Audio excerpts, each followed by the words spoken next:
할렐루야. 오늘 예배하는 자리에 오신 여러분들 주님의 이름으로 사랑하고 축복합니다. 제가 사랑하는 게 아니고 주님이 사랑하십니다. 저도 물론 사랑합니다. 여러분.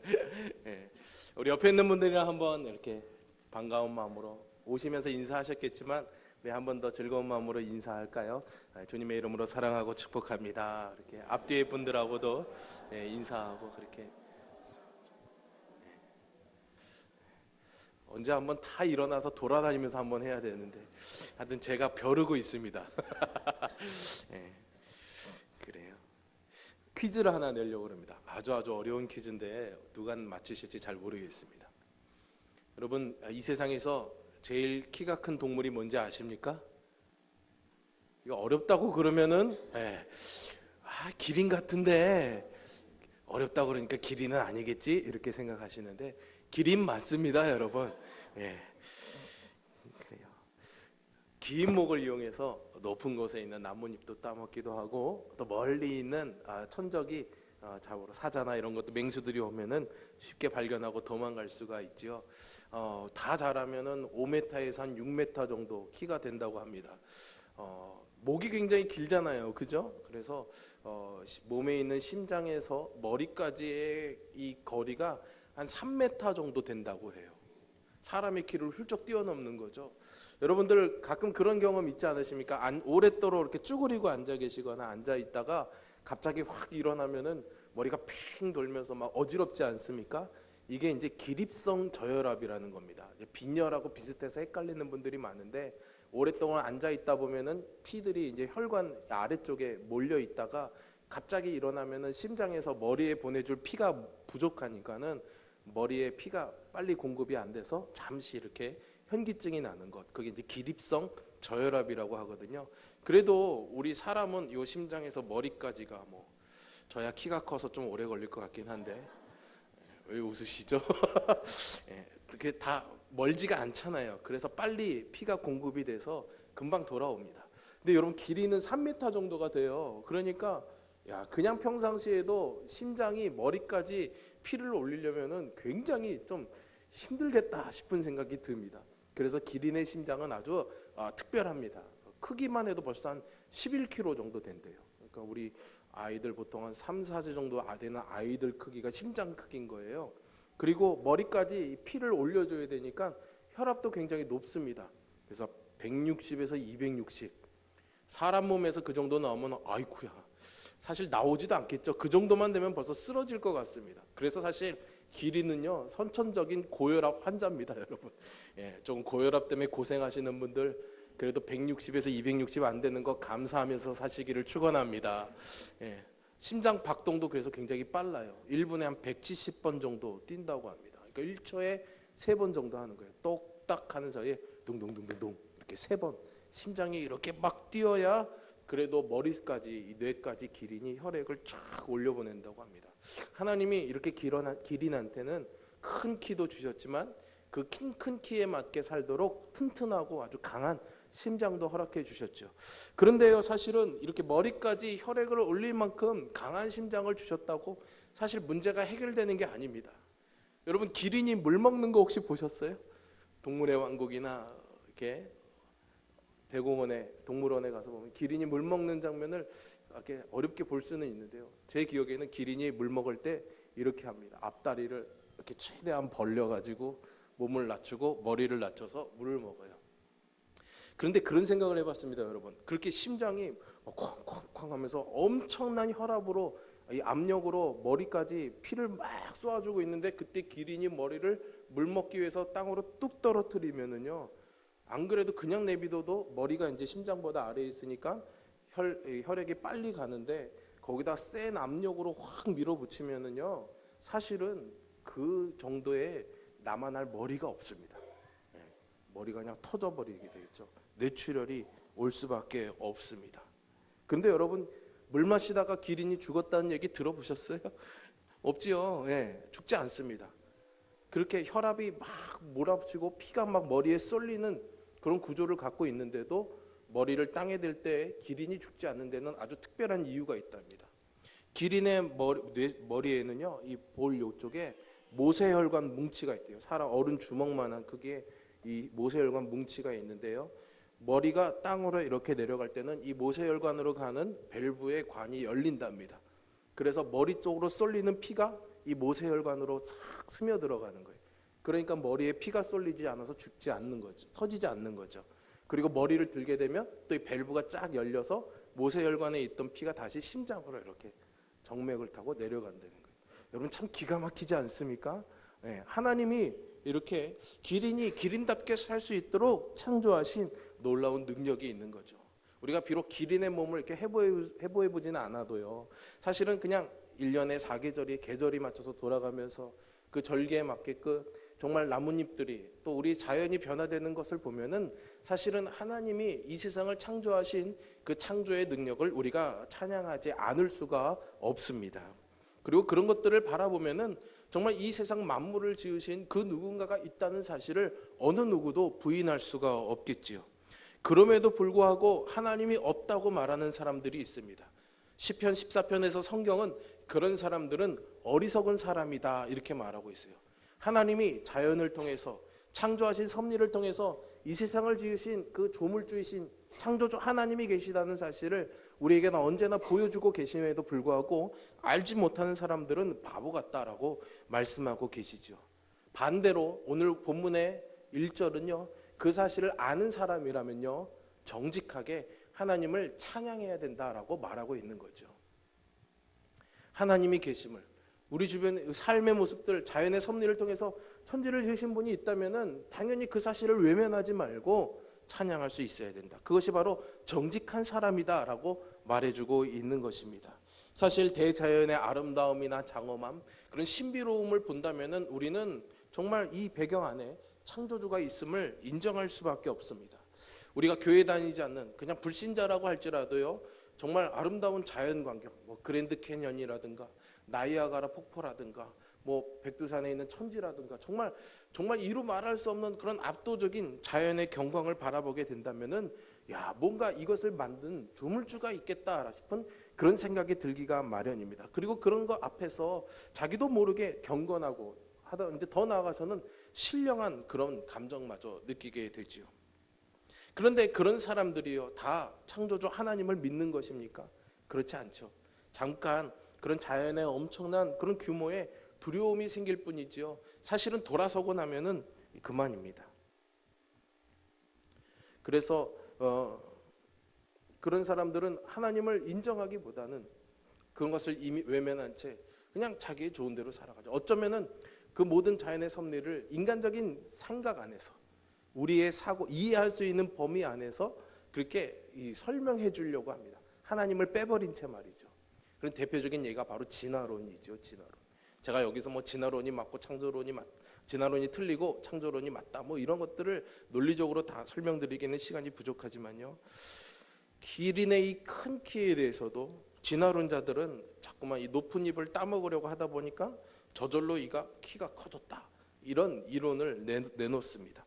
환경과 어떤 상황에 적응하다 보면은 그것이 습관이 되고 그 습관이 이제 진보된 그런 몸의 병령으로 나타난다는 것이 진화론의 주장이죠. 여러분 높은 곳에 있는 것을 먹기 위해서 자꾸 이러다 보면은 키가 커졌다. 예. 여러분 혹시 서장훈 선수 아십니까? 예. 농구 선수죠. 2m가 넘는 국보급 센터였습니다. 여러분 이 서장훈 선수가 농구를 하다 보니까 키가 컸습니까?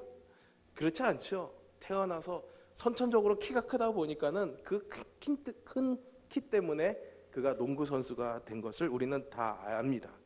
그러니까 사실은 어떤 필요에 의해서 어떤 진화가 일어났다는 그런 이론은 사실은 옳다라고 말할 수가 없죠. 그럼에도 불구하고 사람들은 뭔가 과학적으로 이론적으로 설명해서 이유가 되면은 그것이 옳다라고 하면서 하나님이 없다라고 말하는 경우들이 많이 있습니다. 그래서 성경은 그런 사람들을 어리석다 이렇게 말하고 있는 것이죠. 오늘 본문은요, 그런 사람들 향해서 하나님이 이러니까 창조주 하나님이 이렇게 설명한다기보다는 사실은 이 자리에 예배하고 있는 우리들에게 하나님을 믿는다고 하는 너희들은 과연 정직하냐? 하나님을 믿는 그 사실대로 살아가고 있느냐? 하나님을 믿는 그대로 하나님을 전적으로 의지하며 창조주 하나님의 능력을 신뢰하며 살고 있느냐? 그렇게 물어보고 있습니다. 여러분 요새 날씨가 참 좋지 않습니까? 예. 햇볕이 참 좋은데요. 하늘도 맑고 좋습니다. 그래서 햇볕이 쫙 비치면서 참 좋은 날씨를 보고 있는데 여러분 그 가운데 먹구름이 막 생겨나서 구름이 태양을 가렸다고 쳐보십시오. 여러분 눈에는 태양이 보이지 않습니다. 하지만 여러분 그 보이지 않는 태양이라고 해서 태양은 없어져 버렸다 이렇게 말할 수 있습니까? 태양은 존재하지 않는다 이렇게 말할 수 있습니까? 그렇지 않죠. 구름에 가려져 있을지라도 여전히 환한 이 세상을 바라보면서 우리는 태양은 존재한다고 믿는 것처럼 사실은 하나님이 우리 눈에 보이지 않다 할지라도 하나님은 창조주로서 우리와 함께 하시는 줄로 믿으시기를 바랍니다. 근데 성경은 그런 하나님의 실존, 하나님의 계심을 구태여 믿으라고 막 우리에게 이론적으로 설명해 주지 않습니다. 진화는 틀리고 창조가 옳다라고 막 설명해 주지도 않습니다. 천국에 가려면 착한 일을 해야 되고 지옥에 가려면 나쁜 일을 하면 안 된다라고 우리에게 막 엄포를 놓고 막 그렇게 하지도 않습니다. 오히려 우리에게 그 창조주 하나님을 네가 믿느냐라고 물어보고 있죠. 그래서 성경은요 창세기 1장 1절에서 태초에 하나님이 천지를 창조하시니라 이렇게 아무런 전제나 부연 설명 없이 우리에게 선언해 놓고 시작하고 있습니다. 이 말은 무슨 말입니까? 하나님이 이 세상을 만드신 분이시다. 이것을 너희가 믿어라. 이것은 사실이다. 우리에게 증거하고 있는 줄로 믿습니다.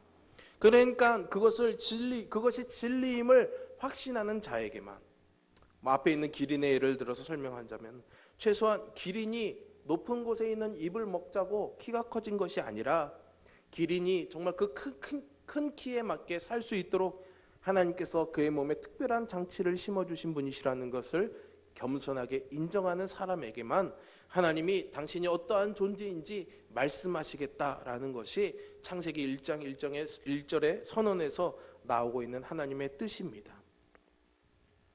그러니까 여러분 우리는 하나님을 선택해서 믿느냐 안 믿느냐가 아니라 사실은 하나님 계신 분이시기 때문에 우리는 그분을 날마다 믿든 안 믿든 그 하나님을 경험하며 사는 것이고 그것을 아는 자에게는 믿음이 주어지는 줄로 믿습니다. 여러분 우리 교회가 이 갈마공리에 위치하고 있습니다. 군청이나 시내에 들어갈 일, 터미널에 갈 일이 있으면은 갈 수 있는 길이 여러 가지가 있죠. 여러분이라면 어디로 가시겠습니까? 주공 아파트 앞에 있는 다리를 건너서 가는 방법도 있고요. 좀 중간에 복잡한 게 싫으면은 저 연봉으로 돌아가지고 터미널 앞에 있는 다리를 건너서 들어가는 방법도 있을 것입니다. 또 아니면 여기 오드카운티 옆에 있는 항공대 앞에 다리를 건너서 태양리로에서 돌아가는 방법도 있을 것입니다. 자기가 선호하는 방법에 따라서 길을 선택할 수가 있는 것이겠죠. 여러분 이게 세상의 종교입니다. 자기가 좋고 자기가 보기에 맞는 것들, 합당하다고 생각하는 것들을 선택해서 뭔가 절대적인 존재로 믿는 것이죠. 그런데 여러분 만약에 이 홍천강에 다리가 딱 하나밖에 없다고 생각해 보십시오.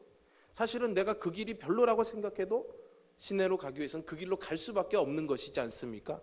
하나님도 마찬가지입니다. 하나님도 유일하신 창조주 하나님이시기 때문에 그분은 우리가 선택하고 말고의 대상이 아니다라는 거죠. 그래서 하나님은 우리가 선택하는 것이 아니라 만나야 될 뿐입니다. 계시기 때문이고 그것이 진리이기 때문이죠. 오늘 이 자리에 예배하는 저와 여러분이 그 하나님을 만난 경험이 있는 믿음의 고백이 있는 사람들, 또 혹 그런 경험이 없는 분들에게는 하나님이 계획하고 계시는 시간과 방법에 그 하나님의 섭리 안에서 그 하나님을 만나는 귀한 경험들이 있기를 주님의 이름으로 축원합니다. 여러분 성경에 많은 인물들이 나옵니다. 그 인물들이요 구약시대에는 내가 유대교를 믿어야겠다, 신약시대에는 내가 기독교를 믿어야겠다 이렇게 믿었다고 해서 하나님을 만난 것이 아닙니다. 먼저 하나님이 그들을 찾아와 주셨고 그들을 만나 주셨습니다. 여러분 아브라함은 본토 친척 아비집을 떠났습니다. 그것은 그가 창조주 하나님이 계시니까 내가 그분을 믿어야겠다, 여기서는 더 이상 살면 안 되겠다 자기가 결정한 게 아니에요. 하나님이 먼저 그를 찾아가 주셔서 그에게 하나님의 음성을 들려주셨기 때문에 정말 본토 친척집을 떠나는 그런 위험한, 어쩌면 자기 목숨을 내놓아야 되는, 죽음을 걸어야 되는 그런 상황임에도 불구하고 그는 하나님의 음성에 따라서 본토 친척집을 떠나 하나님께서 가라고 하신 땅으로 출발할 수가 있었던 것이죠. 이스라엘 백성들을 출애굽한 모세도 떨기나무 불꽃 가운데 임재하신 그 하나님 앞에서 하나님이 내가 선 곳은 거룩한 땅이니 내 발에 신을 벗으라 하신 그 말씀 앞에서 신을 벗을 수밖에 없었습니다. 하나님을 만났기 때문이죠. 다윗은 골리앗과의 전투에서 하나님의 크신 능력을 생생하게 체험할 수가 있었습니다. 예수님의 제자인 베드로는 예수님께서 그의 배에서 물고기가 잡는 놀라운 기적을 보여주시고 내가 너를 사람 낚는 어부가 되게 하겠다라는 그 부르심이 있었기 때문에 그분의 제자가 될 수 있었던 것이죠. 바울은요, 원래 예수 믿는 사람들을 잡아서 죽이는 사람이었습니다. 예수를 따르는 사람을 이단이라고 생각했기 때문이죠.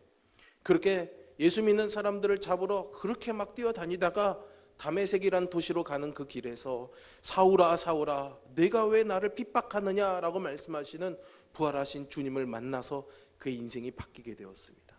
지금까지 말씀드린 이런 사람들, 성경의 인물들은 그 전과 반대로 하나님을 만나게 됨으로, 주님을 만나게 됨으로 인해서 인생이 180도 바뀌게 된 사람들이죠. 어쩌면 하나님이 계심을 알고 있으면서도 정직하지 못했던 그들이 하나님 앞에서 정직하게 된 것입니다. 우리 또한 주님을 만나 예수님을 믿게 된 줄로 믿습니다. 그렇다고 성경에 나온 지금 사람들처럼 막 큰 일을 하거나 순교자가 되어야 될 필요까지는 없습니다. 오늘 본문의 말씀대로 하나님을 만났고 하나님이 계심을 안다면 정직하게 우리가 해야 될 일이 하나 있다라는 거예요. 정직하게 해야 될 일.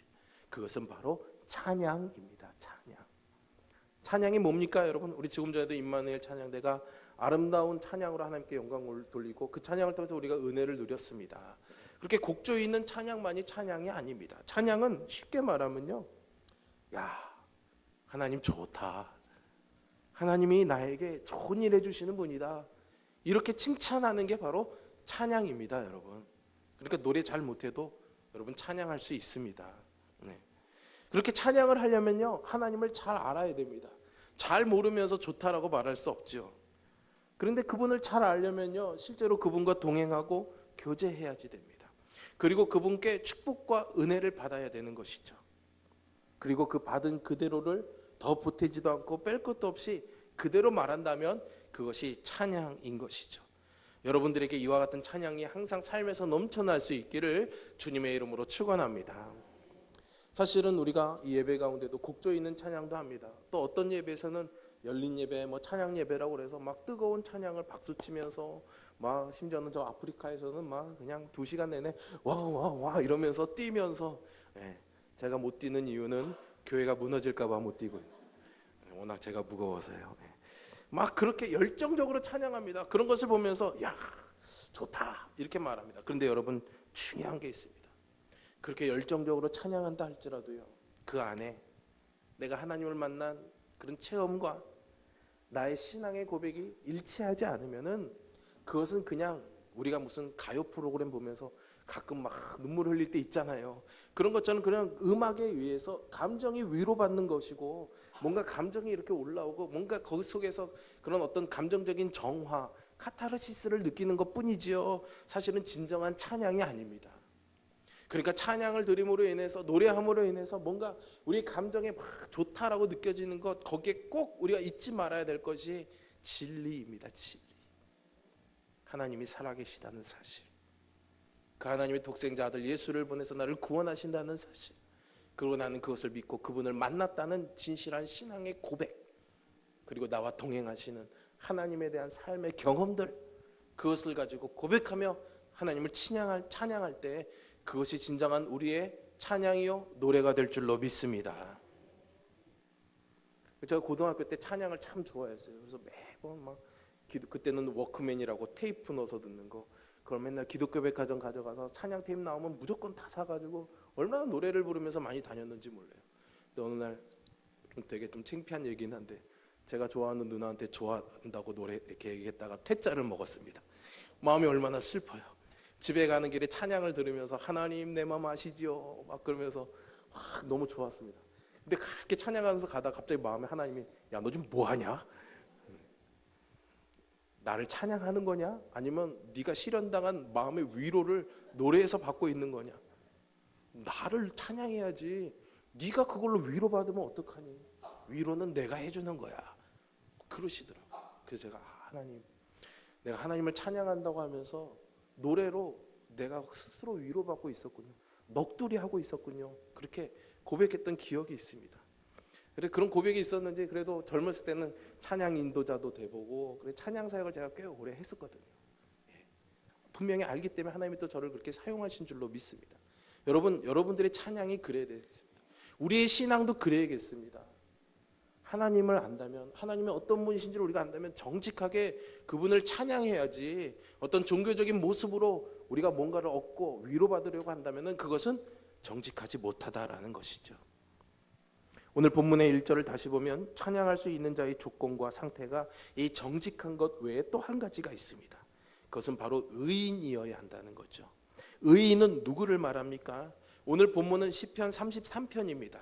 그런데 이 33편은요 앞에 있는 32편의 속편과도 같습니다. 그러니까 32편과 이어지는 내용이 있어요. 32편의 마지막 절인 11절은 어떻게 결론을 내고 있습니까? 여러분 성경을 갖고 계시니까 한번 보세요. 너희 의인들아 여호와를 기뻐하며 즐거워할지어다. 마음이 정직한 너희들아 다 즐거이 외칠지어다. 이렇게 말하면서 33편 1절에 넘어와서 너희 의인들아 여호와를 즐거워하라 라는 이 권면으로 이어지고 있습니다. 이게 이어지고 있죠. 그러면 여기서 의인을 뭐라고 설명해 줍니까? 32편의 10절에 가서 보시면은요 여호와를 신뢰하는 자에게는 인자하심이 두루리로다 라고 묘사하고 있습니다. 그러니까 여호와를 신뢰하면서 그분으로 인해서 인자하심을 우리가 받았다거나 그분으로부터 인자하심을 받았기 때문에 그분을 신뢰하는 사람이 바로 의인이라는 것이죠. 우리는 의인이라면 뭔가 지하철에서 생명을 구해내는 것, 화재 현장에서 뭔가 생명을 구원해내는 것, 이런 사람들, 의로운 행동을 한 사람은 의인이라고 생각하지만요 성경에서 말하는 의인은 그런 우리의 뭔가를 했기 때문에 의인이 아니라 하나님의 은혜, 하나님의 인자하심을 받은 사람을 의인이라고 말한다는 것을 여러분 꼭 기억하시기를 바랍니다. 그러면 그분이 우리에게 주시는 인자는 무엇일까요? 인자는 앞으로 더 넘어가서 32편 1절과 2절을 보시면 설명이 되어 있습니다. 여러분 성경이 있으시니까 한번 1절과 2절을 32편 1절과 2절을 같이 한번 읽어볼까요? 읽겠습니다. 허물의 사함을 받고 자신의 죄가 가려진 자는 복이 있도다.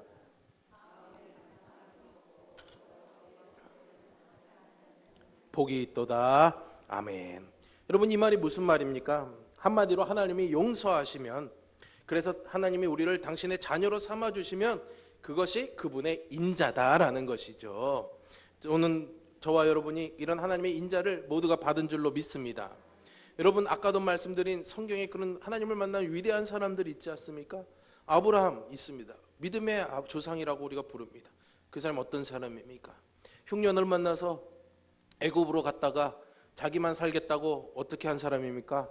사랑하는 아내를 남의 아내로 그냥 보내버린 나쁜 남편입니다. 별로 이렇게 화를 안 내시네요, 여러분. 예. 모세와 다윗은 민족의 영웅입니다. 이스라엘 역사상 가장 추앙받는 사람들입니다. 그런데 여러분 이 사람들은 원래 살인자였습니다. 여러분 아시죠? 베드로는요 예수님의 수제자였지만 예수님이 십자가에서 죽으실 때 그분을 난 모른다고 3번이나 부인하고 심지어는 저주까지 했었습니다. 바울은 어떻습니까? 그가 예수님을 전하는 전도자이지만 사실은 그는 그것을 방해하는 회방자였습니다. 예수 믿는 사람들을 죽이는데 앞장선 사람이었죠. 그런데 그들이 하나님을 만난 결과가 어떻습니까? 그분의 하나님의 인자하심을 경험한 그들의 인생의 결과가 어떻습니까? 바로 허물의 사함을 받고 죄가 가리워져서 더 이상 정죄를 당하지 않은 거죠. 인간적인 약함과 죄가 있었지만 하나님이 그들에게 인자를 베풀어 주셔서 그 허물을 덮어주신 것입니다. 그것이 하나님의 인자요, 그 인자를 경험한 사람들이 하나님의 용서를 통해서 의인이 되는 줄로 믿습니다. 이것은 더불어 우리에게도 주시는 하나님의 은혜인 것이죠. 스승을 3번이나 부인한 베드로에게 부활하신 주님이 찾아오셨습니다. 그리고 그 제자에게 네가 나를 사랑하느냐 정확하게 3번이나 물어보셨던 거죠. 왜 그랬을까요? 왜 나를 그렇게 모른다고 했니? 이유를 묻지도 않고 따지지도 않으시고 그 마음에 아픔과 절망을 하시고 위로해 주신 것이죠. 오히려 그의 편을 들어주신 것입니다. 그래서 3번이나 물어보심으로 인해서 3번 부인한 그의 마음을 완전히 용서해 주시고 더욱더 주님을 사랑하게 하신 줄로 믿습니다. 이것이 하나님이 우리에게 주시는 인자입니다. 그러기에 오늘 이 자리에서 예배하는 저와 여러분, 하나님을 만나 예배하는, 또 하나님을 만나기를 간절히 사모하는 우리 모두는 의인인 줄로 믿습니다. 도덕적인 성자가 된다는 것, 어떤 위대한 일을 이루는 그런 일꾼이 된다는 것을 의미하는 게 아닙니다. 사실 하나님은 우리가 얼마나 연약하고 우리가 얼마나 죄 많은 사람이며 얼마나 실수도 잘하고 잘 넘어지는지를 잘 알고 계십니다. 그분이 우리를 지으셨기 때문이죠. 그러니까 여러분, 나는 약하고 부족한데 이것에 절망하지 마시기를 바랍니다. 하나님이 알고 계세요. 이해하고 계신다라는 거죠. 그래서 우리를 지으신 이후에 당신을 거역해서 타락하고 죄의 노예가 되어 있는 우리들을 하나님은 예수 그리스도의 십자가를 통해서 용서해 주시고 구원으로 이끌어 주시는 줄로 믿습니다. 여러분, 기린이 자기 몸에 그런 특별한 것이 있는 것을 다 이해하면서 살아가고 있을까요? 그렇지 않죠. 상상이나 했겠습니까? 우리의 삶에도 마찬가지입니다. 우리의 삶을 이끄시는 하나님의 원리와 그 섭리를 우리가 다 이해하지는 못해도 하나님은 우리가 하나님의 사람답게 인간답게 살도록 우리를 인도해 주시고 섭리해 주시는 줄로 믿습니다. 사실 우리는요, 우리의 출생과 죽음에 대해서 우리가 어떻게 할 수 있는 게 하나도 없습니다. 인생의 시작과 끝도 통제하지 못하는데 그 중간의 삶은 어떻겠습니까? 더더군다나 그렇겠죠. 그런데 우리의 그런 인생의 모든 여정을 하나님은 아십니다. 우리의 입술의 말과 마음의 묵상까지도 단 하나로도 그분이 알지 못하는 것은 없습니다. 여러분, 우리의 모든 허물과 마음의 간사함과 죄악을 사해 주실 수 있는 분도 그분 한 분뿐인 줄 믿으시기를 바랍니다. 그래서 그분을 만난 사람들에게 하나님은 언제나 이렇게 말씀해 주셔요. 내가 너를 십자가에서 죽기까지 사랑한단다. 앞으로 너의 인생을 나에게 맡기렴. 어떤 두려움이나 염려나 슬픔이나 걱정이나 갈증이나 허망함이나 죄책감이 있다 할지라도 모두 내 앞에 쏟아 놓으렴. 이 음성을 우리에게 들려주시는 줄로 믿습니다. 이 음성을 들은 모든 사람들은 정직한 반응은, 그가 해야 될 정직한 반응은 바로 그렇게 용서해 주시고 인자를 주시는 하나님으로 인해서 기뻐하고 그분의 이름을 높이며 찬양하는 것일 수밖에 없습니다. 그래서 오늘 본문은 의인은 새 노래로 찬양하라고 말하고 있습니다. 하나님을 인격적으로 만나기 전에 그냥 단순히 음악적인 곡조로서 찬양하는 것을 멈추라는 것이죠. 혹시라도 하나님께 벌을 받을까 봐 염려하는 그런 종교적인 의무감으로 부르는 찬양도 멈추라는 것입니다. 반면에 하나님의 사랑이 얼마나 고귀하며 다함이 없고 풍성한지 알고 있는 그대로 찬양해야 한다는 것이죠. 하나님을 만난 경험이 있는 분들은 그 기억이 희미해진 채로 어떤 종교적인 의무감이나 책임감으로 그저 예배하고 찬양하는 삶을 살고 있지는 않습니까? 성경은 그것이 정직하지 않다라고 말하고 있습니다. 다시금 여러분, 하나님의 정직 앞으로 나오셔서 내가 만난 그 하나님, 내가 경험한 그 하나님을 있는 그대로 고백하며 찬양하며 그 하나님의 은혜를 누리며 살 수 있는 그런 삶이 되기를 간절히 소망합니다. 아직 나는 뭐 그런 특별한 경험이 없는 것 같은데, 여러분 실망하지 마십시오. 하나님을 만난 경험은요, 어떤 신비적인 체험 가운데서 있는 것만은 아닙니다. 간절히 그분에게 마음을 열고 만나주시기를 갈망하는 자에게는 하나님이 하나님의 방법과 때에 따라서 만나주시고 그분이 정말 나를 찾아와 주셨다는 부인할 수 없는 기쁨과 확신을 허락해 주실 줄로 믿으시기를 바랍니다. 그것이 하나님이 우리에게 베푸시는 인자예요. 어떤 사람에게는 죽었다 살아나는 기적적인 경험도 주시지만 어떤 사람은 전혀 아무렇지도 않은 그냥 밥을 먹다가 갑자기 하나님 계시구나, 길을 걸어가다가 하나님 나를 사랑하시는구나, 그런 만남도 허락해 주신다라는 거죠. 분명한 것은, 중요한 것은요, 어떻게 만났느냐가 아니라 만난 그것을 기억하고 정직하게 살자는 거죠. 만난 그것을 기억하고 정직하게 하나님을 찬양하며 살자라는 것입니다. 혹시 하나님 만난 그 경험을 갖고 있으면서도 지금 어떤 문제라든가 고난, 그런 내 인생을 짓누르고 있는 것들 때문에 그 자리에 주저앉은 채로 하나님을 찬양하는 입술을 벌릴 수 없다면은 당신의 아들 독생자를 내어주신 그 하나님께서 다른 모든 좋은 것도 주실 것이라는 이 약속을 믿으시며 다시 한번 일어나시기를 바랍니다. 공중에 나는 새도 먹여주시고 이름 없는 들풀도 솔로몬의 영광보다 더 귀하게 하시기에 하물며 너희 일까보냐라는 이 주님의 말씀을 듣고 다시금 일어서시기를 바랍니다. 이 믿음의 확신을 가지고 새 노래를 부르는 믿음의 삶을 사는 저와 여러분 되기를 주님의 이름으로 축원합니다. 기도하겠습니다. 살아계신 아버지 하나님, 우리에게 찬양할 이유를 알게 하시니 감사합니다. 하나님을 고백하는 진실한 찬양이 우리의 삶에 있게 하여 주시고, 더불어 하나님, 이 땅에 있는 모든 하나님의 피조물들과 인류들이 창조주 하나님을 바라보며 찬양하는 그 날이 오도록 역사하여 주시옵소서. 예수님의 이름으로 감사하며 기도합니다. 아멘.